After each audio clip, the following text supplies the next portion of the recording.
Let me show you all of the network settings in Motorola Signature. So first of all, we'll need to launch the settings on our device, and then we can find the network and internet. Right here we have all of the network settings, so let's start with the airplane mode. This option allows you to activate the airplane mode, which disables all of the network and Bluetooth options so that you can safely travel in the airplane. You can also disable it like that. Then we'll get to the Wi-Fi options. Right here you'll be able to connect yourself with the 5G and 2.4G Wi-Fi networks.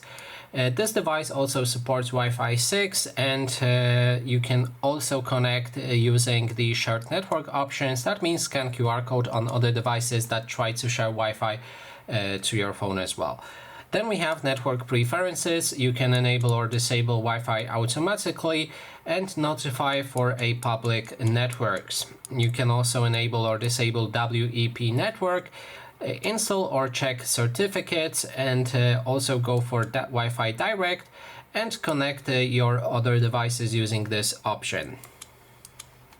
Then we have saved network, which allows you to remove already saved networks to make them basically stop connecting automatically with your phone. You also have the data usage for Wi-Fi. That means you can check on how much data you've been spending from your Wi-Fi. Then we have mobile data. You can enable or disable it with this switch. Then we can scroll down, and in this case this device only supports one SIM slot, physical, and the other SIM slot is eSIM. So if you're planning on using two SIM cards, make sure to get one physical card and one eSIM. Now when we enter this option, we'll be able to go for data warning and limit and select set up our data warning and data limit right here. Then we have a data saver that you can enable or disable, and finally we can move back and enter the SIM and mobile networks.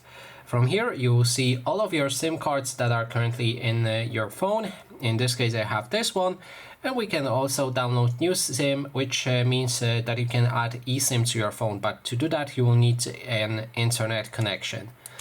Then we can click on our card to adjust the settings. We can turn on and off SIM card, we can see our phone number, we can enable or disable roaming, change the network type, for example disable 5G, enable or disable Wi-Fi calling, automatically select networks, and enable or disable 2G protection.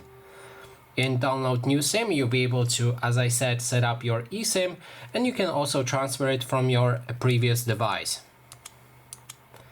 Then we have hotspot and tethering.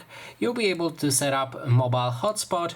In this case I think I'm gonna skip all of the settings for the hotspot, as I've already made a video dedicated to the hotspot where I explained everything there, so you can watch it if you like. Just look for how to set up Wi-Fi hotspot on my channel. Then there's the mobile network security. You can enable or disable network notifications, get notified when your device connects to an unencrypted network, or when the network records your unique device or SIM ID. Then we have VPN. If you have an option, you'll be able to set up your VPN profile and then select it right here and use it for your phone. Lastly, we have private DNS. You can turn it off, put it on automatic settings, or activate it with your host name. Enter a host name right here and make sure to save your settings. And that is all of the network settings that are available for this device. Thanks so much for watching, and if you like this video, please consider subscribing.